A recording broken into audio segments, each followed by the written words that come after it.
In the year 2010, there arrived a beacon of hope in the Dallas medical community. A charismatic figure emerged, a man named Christopher Duntsch. He was a neurosurgeon, a master of the human brain, a holder of the scalpel, and a savior in the operating room, or so it seemed. Duntsch wasn't just any doctor. He was a product of the best medical schools in the country, with a slew of prestigious degrees to his name. He was a man who promised miracles. He boasted of his ability to perform surgeries that could change lives, eliminate pain, and give hope where none existed. The Dallas medical community welcomed this charismatic surgeon with open arms. Patients trusted him with their lives, and peers admired his confidence. There was an air of excitement, a sense of anticipation, but alas, this was the calm before the storm. Little did they know, a nightmare was about to unfold. As the surgeries began, so did the horrors.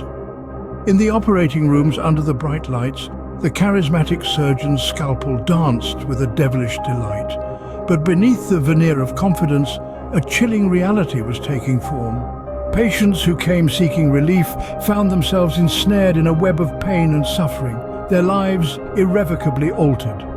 One after another, the surgeries performed by Christopher Duntsch ended not in recovery, but in catastrophe. There was the case of the elderly woman who, after a routine spinal surgery, woke up paralyzed from the neck down. Then a middle-aged man who sought relief from chronic back pain, only to lose his life on the operating table. The whispers among colleagues began to grow louder, their initial admiration turning into a growing dread. They watched as one patient after another was wheeled into Duntsch's operating room, only to emerge broken, damaged, or not at all. Yet, the hospital administration turned a blind eye, perhaps out of fear, perhaps out of disbelief. But the truth, like a festering wound, refused to be ignored. As the body count rose, the murmurs turned into cries of alarm. The realization was as shocking as it was inevitable. Duntsch was not the savior he claimed to be. Rather, he was an angel of death, his scalpel not a tool of healing but a weapon of destruction. The panic that ensued was palpable. Patients were gripped with fear, their trust in the medical profession shattered.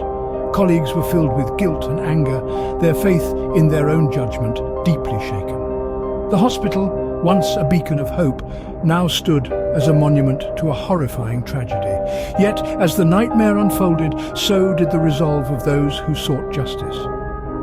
Amidst the chaos and the fear, there was a glimmer of hope. The story of Christopher Duntsch was far from over, and he would soon face the consequences of his actions.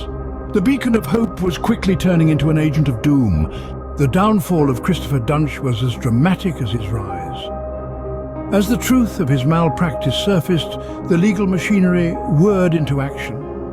Duntsch found himself in the crosshairs of a justice system bent on protecting the vulnerable from the negligent. His arrogant disregard for his patients' lives led to his conviction and life imprisonment, a sharp fall from the lofty heights of his surgical career. The shockwaves of his betrayal reverberated through the medical community, a fraternity left reeling by one of its own monstrous actions.